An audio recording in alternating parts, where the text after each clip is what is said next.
தமிழின் இன்றைய முக்கிய செய்திகள்.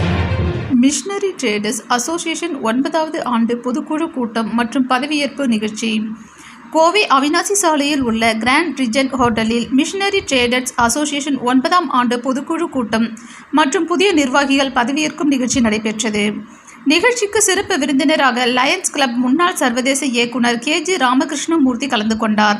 சிறப்பு அழைப்பாளர்களாக முன்னாள் தலைவர் நடராஜன், தமிழ்நாடு முஸ்லிம் முன்னேற்றக் கழகம் கோவை மாவட்டம் தலைவர் சர்புதீன் ஆகியோர் கலந்து கொண்டனர். 2024 மற்றும் 2027 ஆண்டின் மிஷனரி ட்ரேடர்ஸ் அசோசியேஷன் புதிய தலைவராக ஃப்ரோஸ் ஒயிட் டாக் அவர்களை சிறப்பு விருந்தினர் KG ராமகிருஷ்ணமூர்த்தி அவர்கள் பதவி பிரமாணம் செய்து வைத்தார்.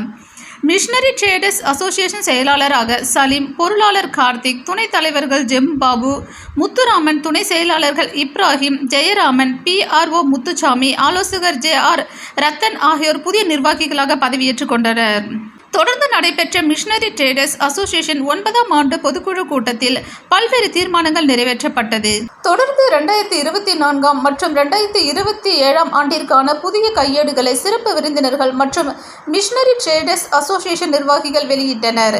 மேலும் இரத்த தானம், மருத்துவ உதவிகள் மற்றும் பல்வேறு சமூக சேவைகள் செய்தவர்களை பாராட்டி கோவை மிஷனரி ட்ரேடர்ஸ் அசோசியேஷன் சார்பில் சமூக சேவைக்கான விருதுகள் வழங்கப்பட்டது.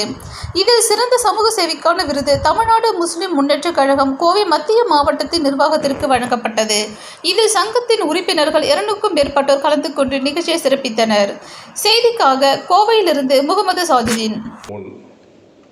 மேடையில் பேசும் வாய்ப்பு இன்றுதான் கிடைத்துள்ளது. அதற்கு என் நன்றியை தெரிவித்துக் கொள்கிறேன். கோவை மிஷனரி ட்ரேடர்ஸ் அசோசியேஷன் சார்பாக அந்த இயக்கத்தினுடைய புதிய தலைவராக ஃபெரோஸ் டாக் அவர்களுடைய பதவியேற்பு விழாவில் கலந்து கொண்டமைக்கு நான் பெருமைப்படுகிறேன். இதில் உள்ள அங்கத்தினர்கள் அனைவரும் ஒருவரும் ஒற்றுமையாக இருந்து மக்களுக்கு பணியாற்றுவதிலும் அவர்களுடைய தொழிற்சாலைகளுக்கு இயந்திரங்களை அவர்களுக்கு கொடுத்து அந்த இயந்திரங்கள் பழுதில்லாமல் கடைசி வரை செயல்படவும் அவர்கள் ஒத்துழைத்து கொடுத்து கொண்டிருப்பதைக் கண்டு நான் பெருமைப்படுகிறேன்.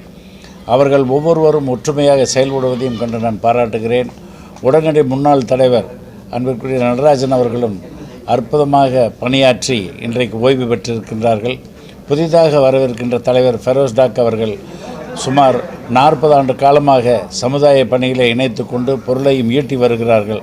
சமுதாயத்தின்மேல் அக்கறையுள்ள குடும்பங்களாகிய இவர்கள் அனைவரும் வாழ்வாங்கு வாழ்ந்து இந்த பகுதிக்கு, கோவை பகுதிக்கு நல்ல சேவையாற்ற வேண்டும். மக்களுடைய மகிழ்ச்சியில் அவர்களும் இணைந்து கொள்ள வேண்டும். தொழிற்சாலை முன்னேற்றங்களிலும் தொழில் முன்னேற்றத்திலும் தங்களை முழுமையாக இணைத்து கொள்ள இறைவன் அனைத்து சௌபாகியங்களும் அவர்களுக்கு வழங்க வேண்டும் என்று நான் வாழ்த்துகிறேன்.